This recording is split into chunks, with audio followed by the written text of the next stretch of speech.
एक महत्त्वाची बातमी समोर येते। माळेगाव साखर कारखाना निवडणुकीसंदर्भात ब वर्ग गटातनं अजित पवार सध्या विजय झाल्याची मोठी बातमी सध्या समोर येते। निळकंठेश्वर पॅनल जे अजित पवारांचं होतं ते इथे विजयी झालेलं आहे। माळेगाव साखर कारखाना निवडणुकीची चुरस काही दिवसांपूर्वी रंगली होती आणि या ठिकाणी आता निकाल पाहायला मिळतोय। ब वर्ग गटातनं अजित पवार सध्या विजयी झाल्याचं कळत आहे।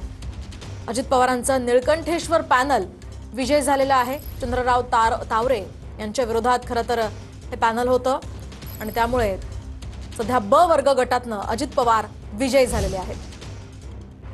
गेल्या काही दिवसांपासून निवडणुकीची रणधुमाळी या ठिकाणी पाहायला मिळत होती। माळेगाव साखर कारखाना निवडणुकीत अजित पवारांची प्रतिष्ठा खरं तर पणाला लागलेली होती आणि आता ब वर्ग गटातनं अखेर अजित पवार विजयी झालेले आहेत। अजित पवारांना 91 मतं मिळालेली आहेत तर विरोधकांना केवळ 10 मतं मिळाल्याचं समोर येत आहे। अधिकची माहिती जाणून घेऊयात आमचे प्रतिनिधी योगेश बोरसे यांच्याकडून। योगेश, काय अधिकचे अपडेट्स आहेत? माळेगाव सहकारी साखर कारखान्याच्या मतमोजणीला सुरुवात झालेली आहे आणि पहिला जो निकाल आलेला आहे तो अर्थात राज्याचे उपमुख्यमंत्री अजित पवार हे विजयी झालेले आहेत। अजित पवारांनी निळकंठेश्वर पॅनलचं नेतृत्व केलं होतं आणि गेल्या महिनाभरापासून अजित पवारांनी या निवडणुकीमध्ये लक्ष घातलेलं होतं। त्यामुळे अजित पवार हे ब गटातून उमेदवार होते निळकंठेश्वर पॅनलच्या माध्यमातून। तर विरोधी पक्षातलं पॅनल अर्थातच चंद्रराव तावरे आणि रंजन तावरे यांचं जे पॅनल होतं अर्थात बळीराजा सहकार बचाव पॅनल, या पॅनलकडून भालचंद्र देवकाते यांना ब गटातून उमेदवारी देण्यात आली होती। त्यांना केवळ 10 मतं ही मिळालेली आहेत आणि एकूण या ब गटातले 101 मतं होती, ज्यातली 91 मतं ही अजित पवारांना मिळालेली आहे। त्यामुळे पहिला जो निकाल आलेला आहे अर्थातच अजित पवार हे विजयी झालेले आहेत आणि एकूणच या माळेगाव सहकारी साखर कारखान्याच्या निवडणुकीमध्ये निळकंठेश्वर पॅनल आघाडीवर असल्याची देखील माहिती मिळते आणि एकूण ज्या पद्धतीने जी काही निवडणूक गेल्या महिनाभरापासून सुरू होती त्यामुळे ही चुरशीची निवडणूक म्हणता येईल आणि त्यामुळे आपण या सगळ्या निकालानंतर रंजन तावरे आपल्या सोबत आहेत। सर, अजित पवार विजयी झालेले आहेत, पहिला निकाल आलेला आहे, काय नेमकी प्रतिक्रिया?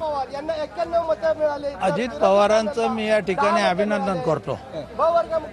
त्यांना मी मगाशीच सांगितलंय की तो सत्याचा सत्यच आम्ही म्हणणार नाही आमचा निवडून येणार, परंतु राहिलेल्या 20 जागा आमच्या येणार आणि त्यांचं अभिनंदन करतो। परंतु राज्याच्या मुख्यमंत्री पदाच्या आमच्या शुभेच्छा त्यांना आहेत। माळेगाव कारखान्याचं चेअरमन होण्याचं स्वप्न ते जरी निवडून आले असले तरी पूर्णत्वाला जाणार नाही हा विश्वास व्यक्त करतो। अजित पवारांच्या पराभवासाठी तुम्ही प्रयत्न केले नाही, जाणीवपूर्वक टाळलं हे तुम्ही ज्या पद्धतीने आता म्हणता उमेदवार दिला होता, मात्र तुम्ही विजयाच्या शुभेच्छा निकालाच्या आधीच त्यांना दिल्या होत्या किंवा विजयी होतील असा विश्वास देखील व्यक्त केला होता। 100% आम्ही मान्य करणार, खऱ्याला खरं मानणारी आमची संस्कृती आहे काय।